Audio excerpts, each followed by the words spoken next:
Hello viewers, tensors के इस series में आप सभी लोगों का बहुत बहुत स्वागत है। आज मैं कॉन्ट्रा वेरिएंट एंड को वेरिएंट टेंसर्स के ऊपर चर्चा करने वाला हूं। तो टेंसर्स क्या है? टेंसर एक मैथमेटिकल मॉडल है। फिज़िक्स में हम लोग जितने भी फिज़िकल क्वांटिटीज़ पढ़ते हैं उन सब को हम लोग टेंसर्स की तरह क्लासीफाई कर सकते हैं। ठीक है, जितने भी स्केलर्स हैं वो सारे रैंक 0 के टेंसर्स हैं, जितने भी वेक्टर्स हैं वो सारे रैंक 1 के टेंसर्स हैं। उसके बाद रैंक 2 के जितने टेंसर्स हैं वो डायडिक्स, रैंक 3 के जितने टेंसर्स हैं वो ट्रायडिक्स एंड सो ऑन। मैं आशा करता हूँ कि आप सभी ने पिछले वीडियोज़, इस लेक्चर सीरीज़ के पिछले वीडियोज़ देखे होंगे। इस वीडियो को अच्छे से समझने के लिए आपको इनके पिछले वीडियोज़ देखना और समझना बहुत ज़रूरी है। आपके पास रैंक ऑफ टेंसर, मतलब हम लोग जब टेंसर्स को क्लासिफाई करते हैं on the basis of rank, तो ये रैंक क्या होता है? रैंक, स्केलर का रैंक 0 क्यों है? स्केलर का कंपोनेंट 1 क्यों होता है? वेक्टर के पास 3 कंपोनेंट्स क्यों होते हैं? ये इन सब की नॉलेज आपके पास होनी चाहिए। ट्रांसफॉर्मेशन क्या होता है? कोऑर्डिनेट ट्रांसफॉर्मेशन क्या होता है? ये आपको पता होना चाहिए इस वीडियो को अच्छे से समझने के लिए। तो डिस्क्रिप्शंस में आपको पूरी सीरीज़ की लिंक मिल जाएगी। आप सीरियल वाइज सारे वीडियोस को अच्छे से देखिए, ये टॉपिक पूरा अच्छे से क्लियर करने के लिए। तो कॉन्ट्रा वेरिएंट एंड को वेरिएंट टेंसर्स। तो सपोज़ कि हमारे पास एक कोऑर्डिनेट सिस्टम है, एक कार्टेशियन कोऑर्डिनेट सिस्टम है। इसमें हम लोग एक फिजिकल क्वांटिटी ऑब्जर्व कर रहे हैं। ये एक्स एक्सिस, ये वाई एक्सिस और ये हमारा जी एक्सिस। ठीक है, इसमें हम लोग एक फिजिकल क्वांटिटी ऑब्जर्व कर रहे हैं। सपोज कि वो फिजिकल क्वांटिटी एक वेक्टर क्वांटिटी है। ठीक है, वो एक वेक्टर क्वांटिटी है।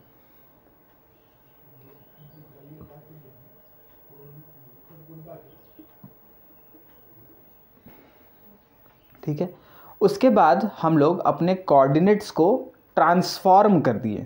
ठीक है, हम लोग अपने कोऑर्डिनेट्स को ट्रांसफॉर्म कर दिए, यानी रोटेट कर दिए।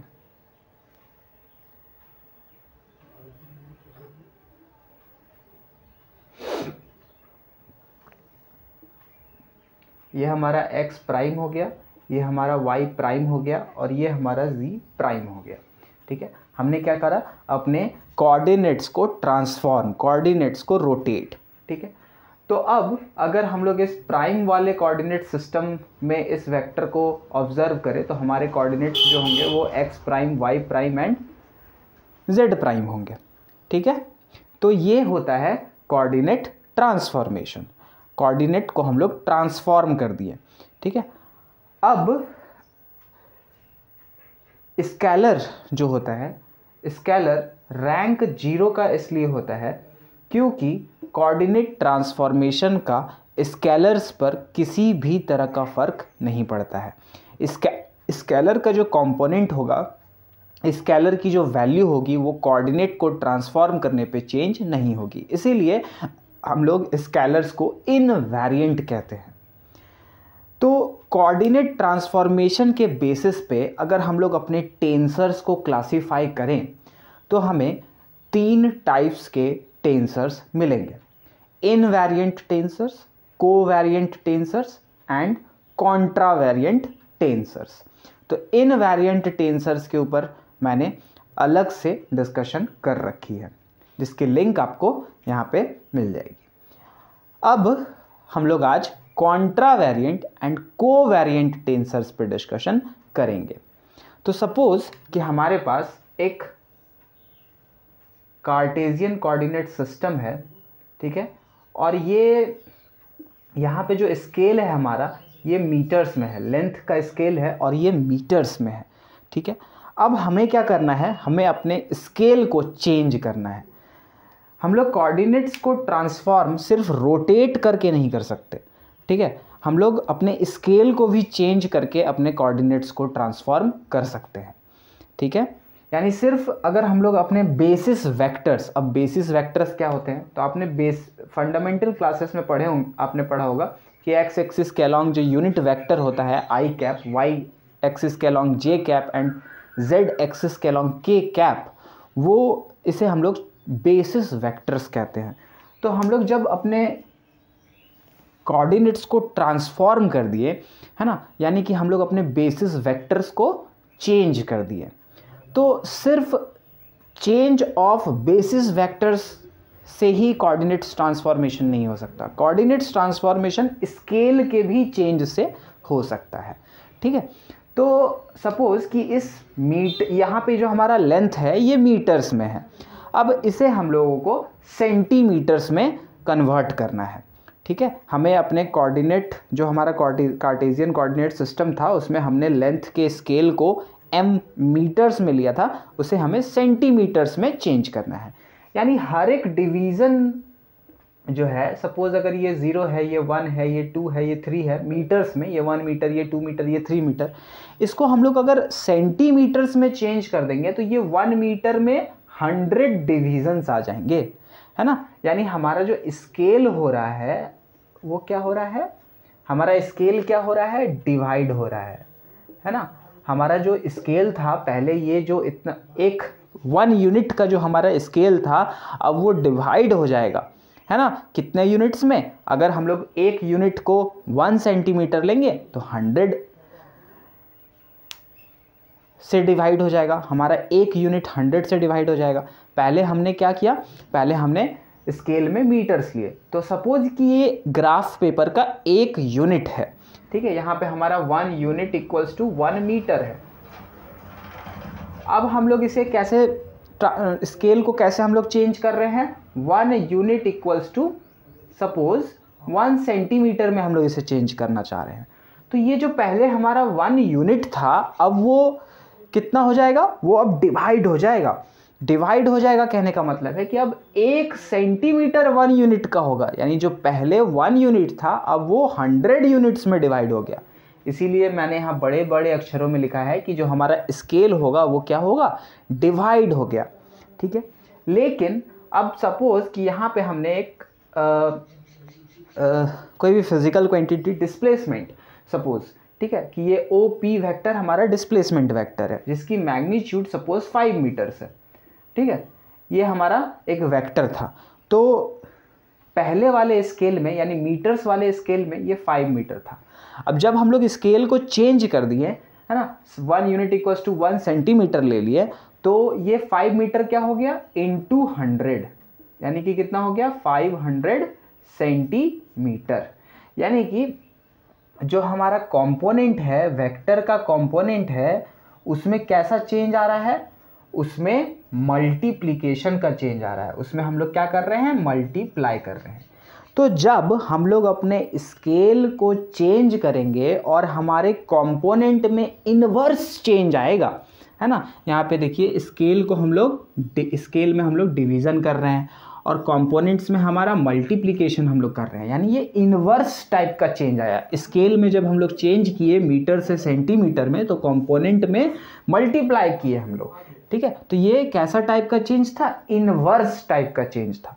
तो जब ऐसा इन्वर्स टाइप का चेंज हो तो वैसे टेंसर्स को हम लोग कॉन्ट्रावेरिएंट टेंसर्स कहेंगे, कॉन्ट्रावेरिएंट टेंसर्स हम लोग कहेंगे, ठीक है, कॉन्ट्रावेरिएंट टेंसर्स। अब सपोज कि फिर से एक फिजिकल क्वांटिटी हम लोग यहाँ पे देखते हैं, ये हो गई कॉन्ट्रावेरिएंट पे बात ख़त्म। ये एक कॉन्ट्रावेरिएंट को मैंने यहाँ पे डिफाइन कर दिया। अब कोवेरिएंट को डिफाइन करने की कोशिश मैं कर रहा हूँ, ठीक है। तो कोवेरिएंट में देखते हैं क्या होता है। सपोज़ कि ये जो हमारा एक्स एक्सिस, वाई एक्सिस और जेड एक्सिस है, ठीक है। अब इसमें हम लोग यहाँ पे एक डिवीज़न लेते हैं ग्रेडियंट का। यहाँ पे हमारा लेंथ था, है ना, लेंथ था यानी कि डिस्प्लेसमेंट था, ठीक है। अब यहाँ पे हमारा ग्रेडियंट है। तो ग्रेडियंट क्या होता है, किसी भी स्केलर फंक्शन का डेरिवेटिव, स्पेस डेरिवेटिव, है ना। हम लोग जब अपने स्पैटियल कोऑर्डिनेट्स के साथ स्पेस कोऑर्डिनेट्स के रिस्पेक्ट में किसी स्केलर फंक्शन को अगर डिफ्रेंशिएट कर दे तो हमें ग्रेडियंट मिलता है। तो सपोज़ ये स्केलर फंक्शन कोई एज्यूम करते हैं, स्केलर फंक्शन कोई भी एज्यूम कीजिए फाई, ठीक है। हमारा स्केलर फंक्शन है फाई, इसको हम लोग डिफ्रेंशिएट कर दिए d phi upon d x, ठीक है। अब ये भी मीटर्स में था, 1 2 3 4 5, ठीक है। सॉरी, ये मीटर्स में होगा क्या? नहीं, मीटर्स में नहीं होगा। यहाँ पे d phi upon d x है, यानी कि यहाँ पे पर मीटर होगा, है ना। यहाँ पे जो ये हमारा एक्सिस होगा, इसमें जो डिवीज़न होगा ये पर मीटर होगा, 1 अपॉन समथिंग, कोई मैग्नीट्यूड और उसके साथ मीटर, है ना। क्योंकि यहाँ पे x जो है हमारा स्पैटियल कोऑर्डिनेट, स्पेस कोऑर्डिनेट, वो डेनोमिनेटर में है, तो यहाँ पे जो हमारा डायमेंशन होगा वो पर यूनिट लेंथ का होगा, पर मीटर का होगा, ठीक है।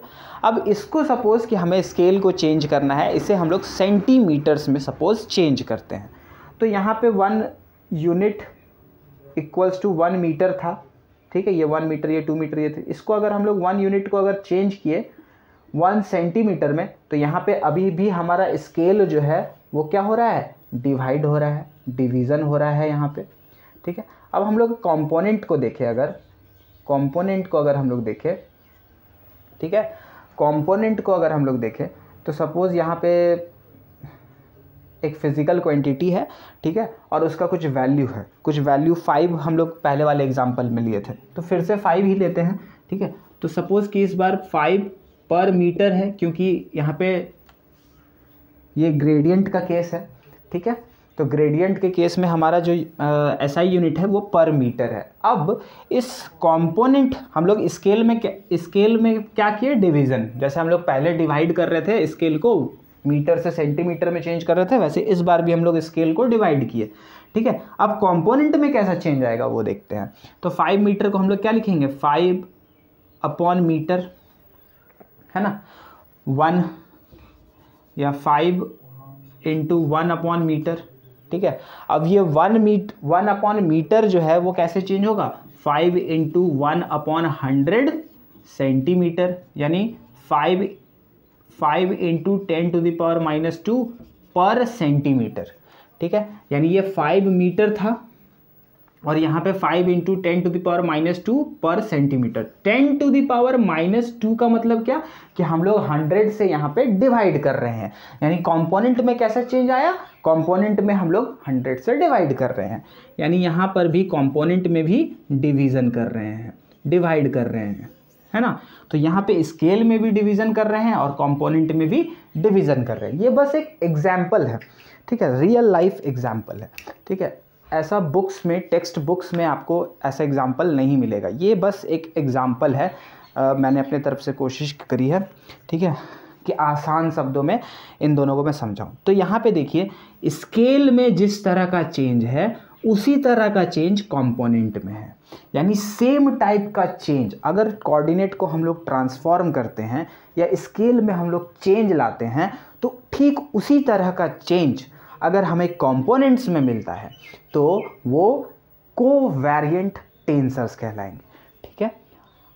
अब अगर डिफरेंट टाइप का चेंज मिलता है, यानी इनवर्स टाइप का चेंज मिलता है, ठीक है, जैसे यहाँ पे डिवाइड हो रहा है, यहाँ मल्टीप्लाई हो रहा है, तो उसे हम लोग कॉन्ट्रावैरिएंट टेंसर्स कहते हैं। और यहाँ पे से स्केल भी डिवीज़न, ये भी डिवीज़न, तो यहाँ पे किस टाइप का? कोवैरिएंट टाइप का टेंसर होगा। यानी कि कोऑर्डिनेट्स को रोटेट, कोऑर्डिनेट सिस्टम लिए, ठीक है, उसमें कोई फिजिकल क्वांटिटी ऑब्जर्व किए, ठीक। फिजिकल क्वांटिटी को ऑब्जर्व करने के बाद हम लोग कर दिए अपने कोऑर्डिनेट्स का ट्रांसफॉर्मेशन। कोऑर्डिनेट्स का ट्रांसफॉर्मेशन करने के बाद अगर कंपोनेंट्स में चेंज नहीं आया, अगर कंपोनेंट्स में किसी भी तरह का चेंज नहीं आया, तो वो हो जाएगा इनवैरिएंट, ठीक है। अगर कंपोनेंट्स में इनवर्स टाइप का चेंज आया, यानी जैसा हम लोग स्केल में चेंज कर रहे हैं, ट्रांसफॉर्मेशन के वक्त जैसा हम लोग चेंज कर रहे हैं, उससे इनवर्स चेंज कंपोनेंट्स में आ रहा है, जैसा कि इस केस में था। स्केल में हम लोग डिवाइड कर रहे थे, कंपोनेंट में हम लोग मल्टीप्लाई कर रहे थे। ऐसा टाइप का अगर चेंज आता है तो वो कॉन्ट्रावैरिएंट टेंसर।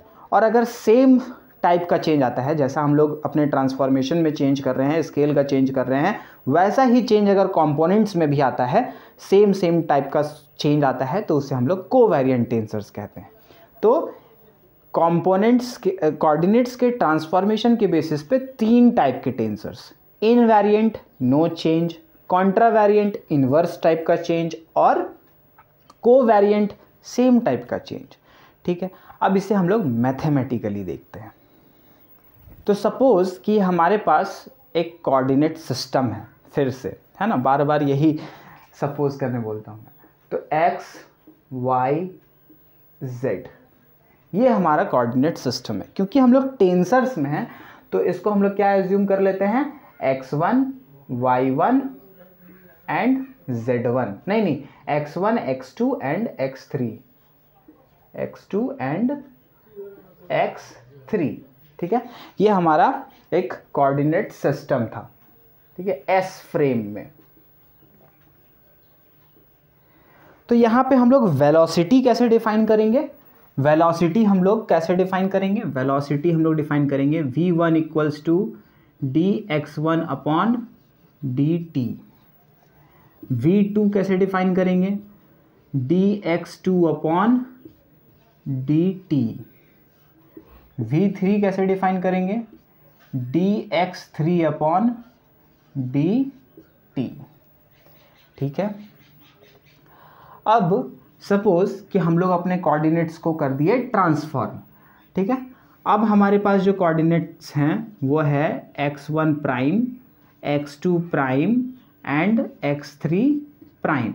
ये हमारा s प्राइम फ्रेम है, यानी कोऑर्डिनेट ट्रांसफॉर्मेशन के बाद का फ्रेम है। रोटेट कर दिए हम लोग कोऑर्डिनेट्स को, और ये सब ऑब्जर्व किए। अब यहाँ पे जो हमारा v1 प्राइम होगा वो क्या होगा, dx1 prime upon dt, comma v2 prime क्या होगा, dx2 prime upon dt, v3 prime क्या होगा, dx3 प्राइम अपॉन dt। ठीक है, ये सारा इक्वेशन 1, ये सारा इक्वेशन 2।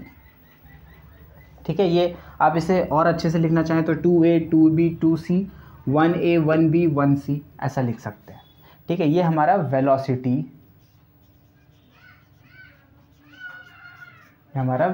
है।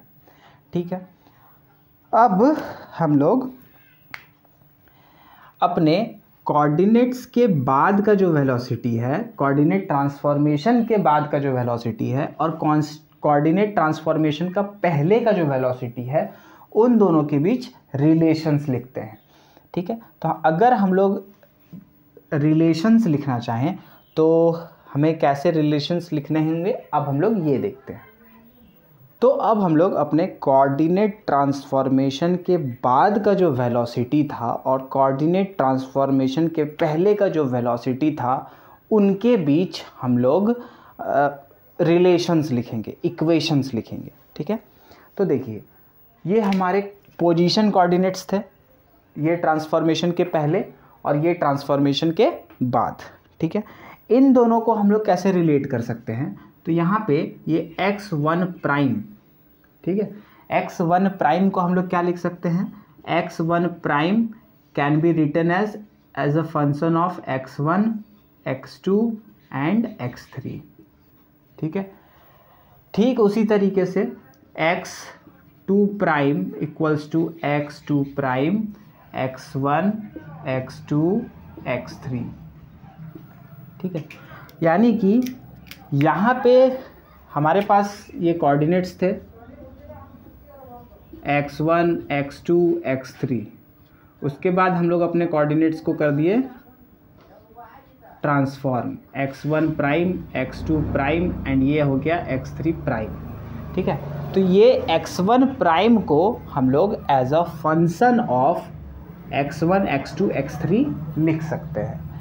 x2 प्राइम को हम लोग x2 prime as a function of x1 x2 x3 लिख सकते हैं। अगर आपने spherical polar coordinates, cylindrical polar coordinates, ये सब की अगर आपको नॉलेज हो तो वहाँ पे भी हम लोग ऐसा करते हैं। ठीक है, कार्टेशियन से स्फेरिकल को रिलेट करने के लिए ऐसा हम लोग इक्वेशंस लिखते हैं, कर्वी लीनियर कोऑर्डिनेट्स जब हम लोग पढ़ते हैं तब। तो वही चीज़ यहाँ पे भी हम लोग कर रहे हैं। x3 prime equals to x3 prime as a function of x1 x2 and x3, यानी कि इन तीनों इक्वेशन को अगर मैं एक साथ लिखूं तो हम लोग लिख सकते हैं कि x prime i equals to x prime i x1 x2 x3, ठीक है। x prime i equals to x prime i as a function of x1 x2 and x3, ठीक है। तो अब ये जो हमारा इक्वेशन था ये हो गया हमारा इक्वेशन नंबर 3, और ये जो था ये हो गया हमारा इक्वेशन नंबर 4। अब देखिए हमें रिलेशन किसके किसके बीच फाइंड करना था, हमें रिलेशन फाइंड करना था वेलोसिटीज़।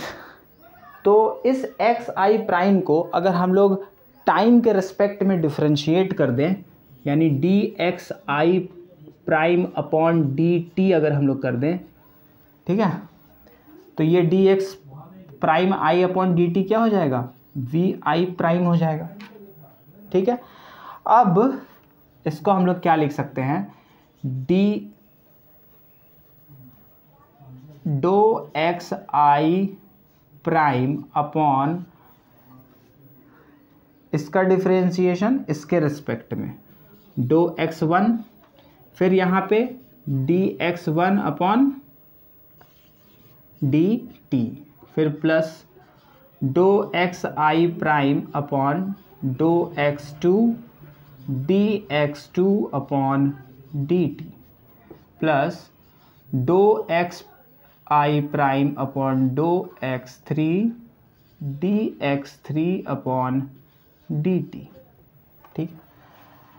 यानी कि इसे हम लोग क्या लिख सकते हैं, V I prime equals to, अब यहाँ पे देखिए ये क्या हो गया, डो एक्स प्राइम आई अपॉन डो एक्स वन, ठीक है, और ये D x one upon D T, तो D x one upon D T क्या था, वी वन था, प्लस डो एक्स आई प्राइम अपॉन डो एक्स टू, ये वी टू, प्लस डो एक्स आई प्राइम अपॉन डो x three upon we three, ठीक है। अब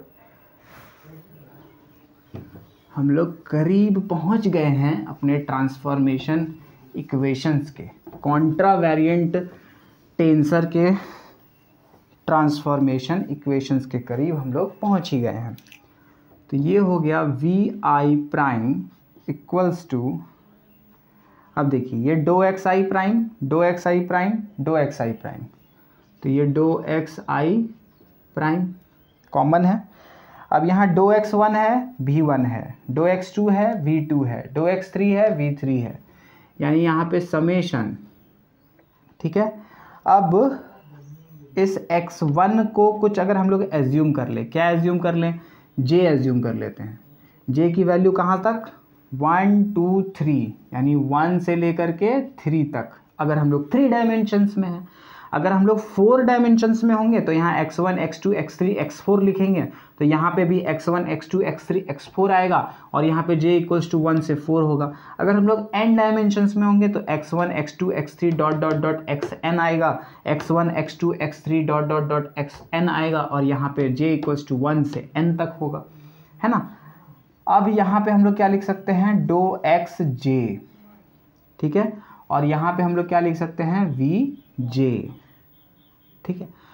तो जब आप टेक्स्ट बुक पढ़िएगा तो आपको कॉन्ट्रावेरिएंट टेंसर्स में डायरेक्ट लिखा हुआ रहेगा कि कॉन्ट्रावेरिएंट टेंसर्स जो है वो इस तरीके से ट्रांसफॉर्म करते हैं। जो चीज़ इस तरीके से ट्रांसफॉर्म करेगी उसे हम लोग कॉन्ट्रावेरिएंट टेंसर्स कहेंगे। तो ये कैसे आया, ये इक्वेशन हो गया, ठीक है। उम्मीद है कि आपको समझ में आया होगा, क्योंकि बहुत प्यार से ये डेरिवेशन मैंने करी है। तो यहाँ पे देखिए, जब भी मैं कॉन्ट्रावेरिएंट वाले पार्ट को बोलता हूँ, ठीक है, कॉन्ट्रावेरिएंट पार्ट को जब भी मैं बोलता हूँ तो मैं क्या बोलता हूँ कि कॉन्ट्रा वेरिएंट पार्ट को जब भी हम लोग के लिए जब भी हम लोग इक्वेशंस लिखेंगे तो उसमें प्राइम वाले पार्ट को हम लोग न्यूमरेटर में लिखेंगे, और जो हमारा कोवेरिएंट टेंसर्स के ट्रांसफॉर्मेशन इक्वेशंस जब हम लोग लिखेंगे तो उसमें प्राइम वाले पार्ट को हम लोग डिनोमिनेटर में लिखेंगे। तो ये एक याद करने का तरीका है, ठीक है, डायरेक्ट। अब देखिए ये अभी कंप्लीट नहीं हुआ है, क्योंकि ये जो मैंने डेरिवेशन करी है सब में मैंने सब स्क्रिप्ट यूज़ करी है। देखिए सब में मैंने सब स्क्रिप्ट यूज़ करी है, लेकिन जब हम लोग कॉन्ट्रा वेरिएंट लिखते हैं तो हमें सुपर स्क्रिप्ट यूज़ करना होता है। B prime i equals to summation j equals to 1 से लेकर के 3 डो एक्स प्राइम आई अपॉन डो एक्स जे, और ये वी जे। इस तरह का इक्वेशन आपको टेक्स्ट बुक में मिलेगा। यहाँ पे जितना भी ये जो सब स्क्रिप्ट में लिखा हुआ है ये सुपर स्क्रिप्ट में लिखा हुआ रहेगा, ये सब स्क्रिप्ट में लिखा हुआ है ये सुपर स्क्रिप्ट में लिखा हुआ रहेगा, ये सब स्क्रिप्ट में लिखा हुआ है ये सुपर स्क्रिप्ट में लिखा हुआ रहेगा, ये सब स्क्रिप्ट में लिखा हुआ है ये सुपर स्क्रिप्ट में लिखा रहेगा। किसके केस में? कॉन्ट्रा वेरिएंट के केस में। किसके केस में? कॉन्ट्रा वेरिएंट टेंसर्स के केस में, ठीक है। कॉन्ट्रा वेरिएंट टेंसर्स में कैसे टाइप का चेंज आता है? इनवर्स टाइप का चेंज आता है। स्केल में जैसा हम लोग चेंज करेंगे वैसा चेंज हमारे कंपोनेंट्स में नहीं आएगा, इनवर्स चेंज हमारे कंपोनेंट्स में आएगा, ठीक है। तो ये एक फाइनल इक्वेशन कितना हो गया हमारा? Equation number 5। ये इक्वेशन 5 हमें क्या बताता है? ट्रांसफॉर्मेशन इक्वेशन है ये। Transformation equation for contravariant tensors. तो ये करते वक्त आप हर जगह सुपर स्क्रिप्ट का ही यूज़ कीजिएगा, यानी ये एक्स प्राइम आई जो है यहाँ पे आप इसे एक्स प्राइम आई ऐसे लिखिएगा, ठीक है। तो ये ज़्यादा सही होगा। या फिर आप यहाँ तक करने के बाद एक लाइन लिख सकते हैं कि for contravariant tensors v use, नहीं, यहाँ तक करने के बाद नहीं, पहले ही जब पता है कि कॉन्ट्रा वेरिएंट टेंसर्स में सुपर स्क्रिप्ट यूज़ होता है तो फिर यहाँ के बाद नहीं, आप स्टार्टिंग से ही जहाँ से कोऑर्डिनेट्स हमने एज्यूम करे थे x1 x2 x3, है ना, x1 x2 और x3, ये जो कोऑर्डिनेट्स हमने एज्यूम करे थे यहीं से आप x1 x2 और x3 एज्यूम कर चलिए, ठीक है। तो ज़्यादा सही होगा। और x1 x2 x3 ये पावर्स नहीं है, ये क्या है? सुपर स्क्रिप्ट्स हैं, और नीचे रहेगा तो सब स्क्रिप्ट्स हैं। अब अगर इसी इक्वेशन को समेशन कन्वेंशन में लिखें तो यहाँ से ये समेशन हटा दो, तो ये हो गया समेशन कन्वेंशन में, आइंस्टीन समेशन कन्वेंशन में। तो this is all about Contra variant tensors. अब हम लोग आते हैं कोवेरिएंट टेंसर्स पे। कोवेरिएंट टेंसर्स पे हम लोग सब स्क्रिप्ट यूज़ करते हैं, यानी नीचे जो लिखा हुआ रहता है, ठीक है। अब आते हैं हम लोग कोवेरिएंट टेंसर्स पे। यानी कोवेरिएंट टेंसर्स पे मैंने अभी आपको क्या बताया कि कोवेरिएंट टेंसर्स में जो हमारा चेंज आएगा वो ठीक उसी तरीके का होगा जैसा हमने ट्रांसफॉर्मेशन में चेंज करा है। ट्रांसफॉर्मेशन में जैसे एग्जांपल में मैंने बताया था कि ट्रांसफॉर्मेशन में हम लोग स्केल में हम लोग डिवीज़न कर रहे हैं और हमारा जो कंपोनेंट्स है उसमें भी हम लोग डिवीज़न कर रहे हैं, ठीक है। तो अगर सेम टाइप का चेंज आता है तो वो होता है कोवेरिएंट टेंसर्स में, और अगर इन्वर्स टाइप का आता है चेंज तो कॉन्ट्रा वेरिएंट टेंसर्स में, और अगर नो चेंज आता है तो वो इनवेरिएंट टेंसर्स में। तो इसे भी मैथमेटिकली इसके भी ट्रांसफॉर्मेशन इक्वेशंस को लिखने के लिए हम लोग कोऑर्डिनेट्स के पहले x1, x2, x3। अब देखिए यहाँ पे कोई दिक्कत नहीं है, ठीक है, यहाँ पे सब सबस्क्रिप्ट में लिखा हुआ है।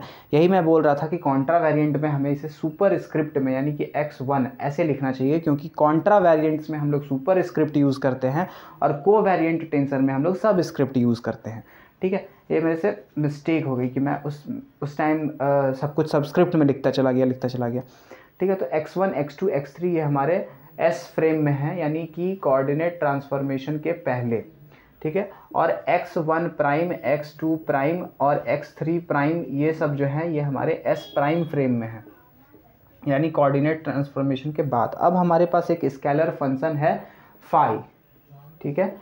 स्केलर फंक्शन फाई है जिसे हम लोग अपने वेलोसिटी को डिफाइन करने के लिए यूज़ कर रहे हैं। हमारा जो वेलोसिटी है v1 वो डिफाइन हो रहा है d phi upon d x one, ठीक है। यानी हम लोग इस स्केलर फंक्शन को अगर अपने स्पेस कोऑर्डिनेट्स के रिस्पेक्ट में डिफरेंशिएट कर रहे हैं तो हमें यहाँ पे ये वेलोसिटी मिल रहा है v1, ठीक है, कॉमा v2 कितना है d phi upon d x two, और v3 कितना है d phi upon d x three, ठीक है। फिर यहाँ पे v1 प्राइम कितना है, v1 prime d phi upon d x one prime, v2 prime कितना है, v2 prime d phi upon d x two prime, और v3 क्या है, v3 है d phi upon d x three prime, ठीक है। ये सब है। अब देखिए यहाँ पे जो हमारा फाई है वो हमें क्या करना है, हमें अपने वेलोसिटीज़ यानी कोऑर्डिनेट ट्रांसफॉर्मेशन के पहले जो वेलोसिटी है, कोऑर्डिनेट ट्रांसफॉर्मेशन के बाद जो वेलोसिटी है, उनके बीच रिलेशंस लिखना है। ट्रांसफॉर्मेशन इक्वेशंस यही होते हैं, ठीक है। तो हम लोग क्या करेंगे, अपने स्केलर फंक्शन को लेंगे। ये जो हमारा स्केलर फंक्शन है ये किस पे डिपेंड करेगा, ये किसका फंक्शन होगा, ये हमारे कोऑर्डिनेट्स का फंक्शन होगा, यानी x1, x2, x3, ये हमारे कोऑर्डिनेट्स का फंक्शन होगा, ठीक है। अब इसे अगर हम लोग डिफरेंशिएट कर दें प्राइम वाले पार्ट से, यानी सपोज़ कि डी एक्स वन प्राइम से डिफरेंशिएट कर दें, तो ये d phi upon d x one prime हो जाएगा इक्वल्स टू ये कितना, अब यहाँ पे देखिए ये d phi upon d x one prime कितना होता है, वी वन प्राइम होता है, v1 प्राइम होता है, ठीक है। तो d phi upon d x one prime equals to यहाँ पे क्या आएगा, तो ये डो फाई अपॉन डो x one d x one, यहाँ पे भी डो ही लिखते हैं, डो एक्स वन अपॉन डो एक्स वन प्राइम प्लस डो फाई अपॉन डो एक्स टू अपॉन डो एक्स वन प्राइम प्लस डो फाई अपॉन डो एक्स थ्री अपॉन डो एक्स वन का प्राइम, ठीक है। यानी कि डी फाई को हम लोग डी एक्स वन प्राइम के रिस्पेक्ट में डिफ्रेंशिएट किए, यानी इस फाई को पहले हम लोग इसके रिस्पेक्ट में डिफ्रेंशिएट किए, फिर ये डो एक्स वन यहाँ, तो यहाँ भी डो एक्स वन और ये डो एक्स वन प्राइम यानी ये वाला, ठीक है। उसके बाद फिर डी फाई को x2 के रिस्पेक्ट में डिफ्रेंशिएट किए, यहाँ डो x2 और फिर ये डी एक्स वन प्राइम वाला डो एक्स वन प्राइम, ठीक है। यानी जैसे पहले के केस में, पिछले कॉन्ट्रा वेरिएंट केस में हम लोग डिफ्रेंशिएट किए थे, वैसे ही यहाँ पे भी डिफ्रेंशिएट किए। तो ठीक उसी तरीके से v2 प्राइम अगर हम लोग लिखेंगे तो v2 प्राइम हमारा क्या हो जाएगा, v2 प्राइम भी हमारा ऐसे ही हो जाएगा, डो फाई अपॉन डो एक्स वन डो एक्स टू प्राइम प्लस डो फाई अपॉन डो एक्स टू अपॉन डो एक्स टू प्राइम प्लस डो फाई अपॉन डो एक्स थ्री अपॉन डो एक्स थ्री टू प्राइम, ठीक है। यानी कि जब हम लोग इसको यहाँ पे v2 प्राइम लिखा हुआ है, यानी कि हम लोग फाई को x2 प्राइम के रिस्पेक्ट में डिफरेंशिएट कर रहे हैं, तो x2 प्राइम के रिस्पेक्ट में डिफरेंशिएट कर रहे हैं, तो ये फाई को पहले इसके टर्म में डिफरेंशिएट, फिर डो x1, फिर डिफरेंशिएशन कर किसके रिस्पेक्ट में रहते हैं, x2 प्राइम के रिस्पेक्ट में, तो x2 प्राइम यहाँ पे, फिर ये डो फाई ये x2 के टर्म में, x2 यहाँ, फिर ये डो x प्राइम टू, फिर ये डो फाई को x3 के टर्म में, तो x3 यहाँ और ये फिर x2 प्राइम। ठीक उसी तरीके से अगर आप v3 प्राइम नहीं, यहाँ नहीं, ऊपर लिखते हैं, 3 प्राइम अगर हम लोग लिखे तो v3 प्राइम क्या होगा, डो फाई अपॉन डो x1, यहाँ भी डो x1 और यहाँ पे डो x3 प्राइम, फिर प्लस डो फाई अपॉन डो x2 सॉरी, और यहाँ पे भी डो x2 और यहाँ पे डो x3 प्राइम, फिर प्लस डो फाई, फिर आप किससे डिफरेंशिएट करेंगे, 3 से, फिर यहाँ पे डो x3 और यहाँ पे डो x3 प्राइम, ठीक है। अब इन सब को अगर हम लोग जनरलाइज कर दें, यानी v1 प्राइम, v2 प्राइम और v3 प्राइम को अगर हम लोग जनरलाइज कर दें, तो हम लोग क्या लिख सकते हैं, vi prime equals to summation, ठीक है। अब इसी इक्वेशन को देखते हैं। तो इस इक्वेशन में क्या है, डो फाई अपॉन डो x1, यानी डो फाई अपॉन डो x1। डो फाई अपॉन डो x1 क्या था, v1 था। ये डो फाई अपॉन डो x2 क्या था, v2 था। ये डो फाई अपॉन डो x3 क्या था, v3 था। यहाँ पे भी v3, यहाँ पे भी v2, यहाँ पे भी v1, यानी v2 prime equals to v1 this v2 v3।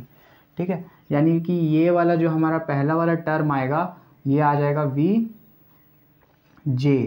ठीक है, जो जहाँ पे j की वैल्यू 1 से लेकर के 3 तक। ठीक है, फिर देखिए यहाँ पे जब x1 था तो यहाँ पे भी x1 था, जब यहाँ पे x2 था तो यहाँ पे भी x2 था, जब यहाँ पे x3 था तो यहाँ पे भी x3 था, यानी यहाँ पे डो xj। ठीक है, अब देखिए यहाँ पे डो x2 प्राइम, डो x2 प्राइम, डो x2 प्राइम, यानी कि ये जो नीचे वाला 2 है वो इस पे डिपेंड करता है, i पे डिपेंड करता है, यानी यहाँ पे डो xi प्राइम। ठीक है, तो ये हमारा ट्रांसफॉर्मेशन इक्वेशन, ये इक्वेशन में कोई चेंज आपको नहीं करना है ना। उस इक्वेशन को उसमें मैंने सब में सब स्क्रिप्ट यूज़ कर दिया था। यहाँ पे देखिए सब स्क्रिप्ट होगा क्योंकि ये किसका केस है, कोवेरिएंट टेंसर्स का केस है, और कॉन्ट्रावेरिएंट टेंसर्स में हम लोग हमेशा सुपर स्क्रिप्ट यूज़ करते हैं, वो हो गई मेरे से गलती, तो उसके लिए सॉरी। अब यहाँ पे आपको कोई दिक्कत है नहीं। ठीक है, आपको बुक्स में डायरेक्ट मिलेगा कि जो टेंसर्स इस तरीके से ट्रांसफॉर्म करेंगे उन्हें हम लोग कोवेरिएंट टेंसर्स कहेंगे। अब ये कैसे आया वो मैंने आपको बता दिया। ठीक है, बहुत ही प्यार से ये डेरिवेशन मैंने करी है, तो उम्मीद है कि आप समझ गए होंगे। अगर आपकी कोई भी क्वेरीज हैं तो आप मुझे कमेंट कर बता सकते हैं, मुझे मेल कर सकते हैं, मेरी मेल आईडी डिस्क्रिप्शन में होंगी। ठीक है, तो ये क्या होगा, ये हो गया transformation equations for covariant tensors. अब यहाँ पे क्या बोलते हैं, ये इसको हम लोग क्या बोलेंगे, इसको हम लोग ट्रांसफॉर्मेशन कोफिशिएंट कहेंगे। तो यहाँ ट्रांसफॉर्मेशन कोफिशिएंट कितना है, ट्रांसफॉर्मेशन कोफिशिएंट यहाँ पे 1 है, यानी ये रैंक 1 का टेंसर है। ठीक है, रैंक 1 का टेंसर है। इसीलिए मैं बार बार बोल रहा था कि अगर आपको इस वीडियो को अच्छे से एकदम पूरा अच्छे से कॉन्सेप्ट क्लियर करने के लिए समझना है तो आप स्टार्टिंग से देखिए। ठीक है, स्टार्टिंग में मैं हर लेक्चर में ये बताता हूँ कि कोफिशिएंट्स जितने होंगे उतना रैंक होगा। ठीक है, अब यहाँ पे अगर हम लोग इसे आइंस्टीन समेशन कन्वेंशन में लिखे तो ये ऐसे मिटा दीजिए। ठीक है, अब इसे याद रखने के लिए मैं अपने हर एक वीडियो में एक लाइन यूज़ करता हूँ, क्या कि ये टेंसर है कोवेरिएंट। इसका जब हम लोग कोवेरिएंट कैसे है, क्योंकि यहाँ पे सब स्क्रिप्ट है, तो इसका ट्रांसफॉर्मेशन लिखने के टाइम जो प्राइम वाला पार्ट होगा वो डिनोमिनेटर में होगा। कॉन्ट्रावेरिएंट में मैंने क्या बताया कि उसका ट्रांसफॉर्मेशन इक्वेशन लिखने के टाइम उसका जो प्राइम वाला पार्ट होगा वो न्यूमेरेटर में होगा। कॉन्ट्रावेरिएंट टेंसर में इन्वर्स टाइप का चेंज होता है, कोवेरिएंट टेंसर में सेम टाइप का चेंज होता है, और इनवेरिएंट टेंसर्स में किसी भी तरह का चेंज नहीं होता है। अब यहाँ पे एक और चीज़ डिफाइन करूँगा मैं, मिक्स्ड टेंसर। ठीक है, मिक्स्ड टेंसर, तो लगे हाँ तो फटाक से डिफाइन कर ही देता हूँ।